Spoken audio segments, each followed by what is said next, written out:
وزیر اعظم عمران خان اور army chief general Qamar Javed Bajwa کے حالیہ دورہ سعودی عرب کے بعد سعودی عرب نے کشمیر کے معاملے پر پاکستان اور بھارت میں مصالحت کاری کی باضابطہ پیشکش کر دی ہے، جسے حکومتی ناقدین کشمیر پر سودے بازی سے تعبیر کر رہے ہیں۔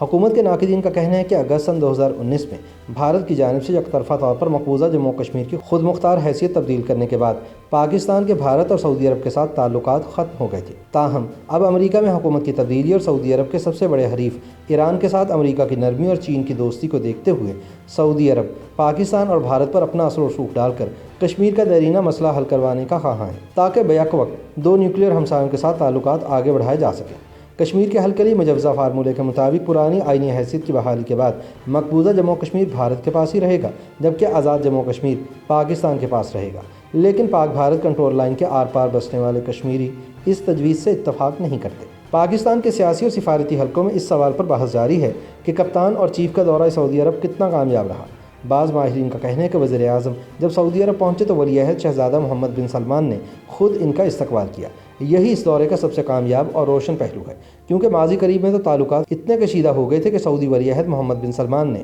پاکستانی وزیر خارجہ شاہ محمود قریشی کے استعفے کا مطالبہ کر دیا تھا۔ یاد رہے کہ پاکستانی وزیر خارجہ نے بھارت کی جانب سے کشمیر کی خود مختار حیثیت تبدیل کرنے پر سعودی عرب سے OIC کا اجلاس بلانے کا مطالبہ کیا تھا، جسے تسلیم نہ کیا گیا۔ چنانچہ شاہ محمود قریشی نے ایک سعودی مخالف بیان داغ دیا، جس پر سعودی ولی عہد سخت ناراض ہو گئے۔ لیکن دلچسپ بات یہ ہے کہ اب اسی کشمیر کے معاملے پر سعودی عرب نے پاکستان اور بھارت کے مابین ثالثی کی پیشکش کر دی ہے۔ وزیر اعظم کا موجودہ دورہ سعودی عرب اس لحاظ سے تو اہم ہے کہ اس سے پاک سعودی کشیدگی ختم ہونے کا احساس غالب آئے گا، لیکن یہ کہنا قبل از وقت ہے کہ سب کچھ پہلے کی طرح نارمل ہو گیا ہے۔ وزیر اعظم اور ولی عہد کی ملاقات کے بعد ماضی کی طرح کوئی مشترکہ اعلامیہ جاری نہیں ہوا، بلکہ پاکستان اور سعودی وزارت خارجہ نے علیحدہ اعلامیہ جاری کیے ہیں۔ پاکستانی اعلامیہ میں بتایا گیا ہے کہ وزیر اعظم نے بات چیت میں مقبوضہ جموں کشمیر کی صورتحال کا حوالہ دیتے ہوئے اس تنازع کے پرامن حل پر زور دیا، جبکہ سعودی اعلامیہ میں یمن کے تنازع پر بھی تفصیلات شامل ہیں، اور بتایا گیا ہے کہ ملاقات میں سعودی عرب پر حوثی ملیشیا کے میزائل اور ڈرون حملوں کی مذمت کی گئی، لیکن یہ دونوں ملکوں کی سیاست، سوچ اور ضرورت کا محض ایک پہلو ہے۔ مبصرین کے نزدیک عمران خان اور شہزادہ محمد بن سلمان کے درمیان ملاقات اور اعلیٰ سطحی رابطے کے بعد یہ امید ضرور پیدا ہوئی ہے کہ پاک سعودی تعلقات میں پڑنے والی دراڑ کو کسی حد تک بھر لیا جائے گا۔ مبصرین اسے یوں بیان کرتے ہیں کہ دونوں ملک نئے حالات میں اپنی پوزیشنز پر برقرار رہتے ہوئے ایک دوسرے کے ساتھ تعلقات کو نئی شکل دینے کی کوشش کر رہے ہیں۔ جنرل باجوہ اور عمران خان کے دورے سے ظاہر ہوتا ہے کہ سعودی عرب بھی پاکستان کے ساتھ معاملات بہتر کرنا چاہتا ہے، کیونکہ اسے بھی خطے اور عالمی سطح پر نئے چیلنجز کا سامنا ہے۔ یاد رہے کہ امریکہ میں ڈونلڈ ٹرمپ کی شکست اور جو بائیڈن کی فتح کے بعد سعودی عرب کو امریکہ کی ویسی غیر مشروط حمایت حاصل نہیں رہی جو کہ ماضی میں میسر تھی۔ بائیڈن انتظامیہ نے حال ہی میں سعودی صحافی جمال خشوگی کے قتل بارے خفیہ انٹیلیجنس رپورٹ جاری کی ہے، جس میں سعودی شہزادہ محمد بن سلمان کو استنبول کے سعودی قونصل خانے میں خشوگی کے قتل کا ذمہ دار قرار دیتے ہوئے دعویٰ کیا گیا تھا کہ اس قتل کا حکم شہزادہ محمد بن سلمان نے ہی دیا۔ اسی طرح بائیڈن حکومت نے یمن جنگ میں سعودی عرب کا ساتھ دینے سے بھی انکار کر دیا اور ایران کے ساتھ تعلقات میں کشیدگی کم کرنے کی کوشش بھی شروع کر دی ہے۔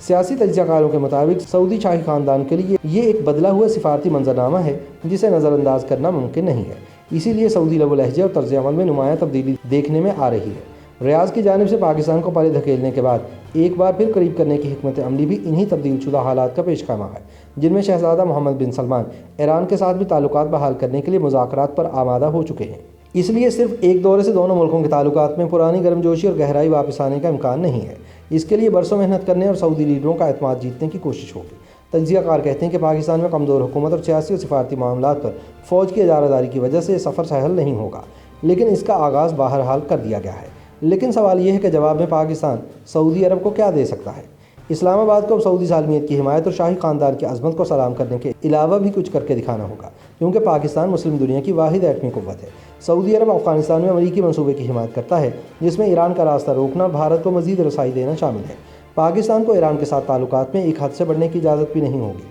اسی طرح پاکستان کو سعودی عرب کی قیادت میں کام کرنے والی اسلامی تعاون تنظیم سے کشمیر کے سوال پر بھارت مخالف محاذ رائی کا مطالبہ ترک کرنا پڑے گا اور ایک متبادل اسلامی بلاک بنانے کے خواب سے دستبردار ہونا ہوگا۔ پاکستان سیپک منصوبے میں سعودی سرمایہ کاری کی امید کرتا ہے اور اسے ایک مثبت اور خوشائند پیش رفت کہا جائے گا، لیکن چین کی سرپرستی میں تکمیل پانے والے اس منصوبے میں سعودی سرمایہ آنے سے چین کے ساتھ دو طرفہ تعلقات بھی متاثر ہو سکتے ہیں۔ سفارتی ذرائع کہتے ہیں کہ پاکستان جب تک حال اور مستقبل کا پورا نقشہ سامنے رکھ کر کوئی قابل عمل حکمت عملی نہیں بنائے گا، اس کے لیے سفارتی معاملات دلدل کی صورت اختیار کرتے چلے جائیں گے۔ خوشائند بیانات اور اعلامیوں سے ان مشکلات کو ختم نہیں کیا جا سکتا۔ یہ بھی دیکھنا ہوگا کہ عالمی سفارتکاری میں دونوں ممالک کے مشترکہ اہداف کیا ہیں اور انہیں حاصل کرنے کے لیے کس حد تک گرمجوشی دیکھنے میں آتی ہے۔ کشمیر کے مسئلے کے حل کے لیے سعودی عرب کے وزیر خارجہ ثالثی کے حوالے سے کھل کر بات کر چکے ہیں، لیکن حقیقت یہ ہے کہ پاکستان اور بھارت کے ساتھ ساتھ اس مسئلے کے اصل فریق کشمیری عوام ہیں، جو خطے کی بدلتی ہوئی صورتحال میں پاک بھارت دوستی کے نام پر کشمیر کا سودا قبول کرنے پر آمادہ نظر نہیں آتے۔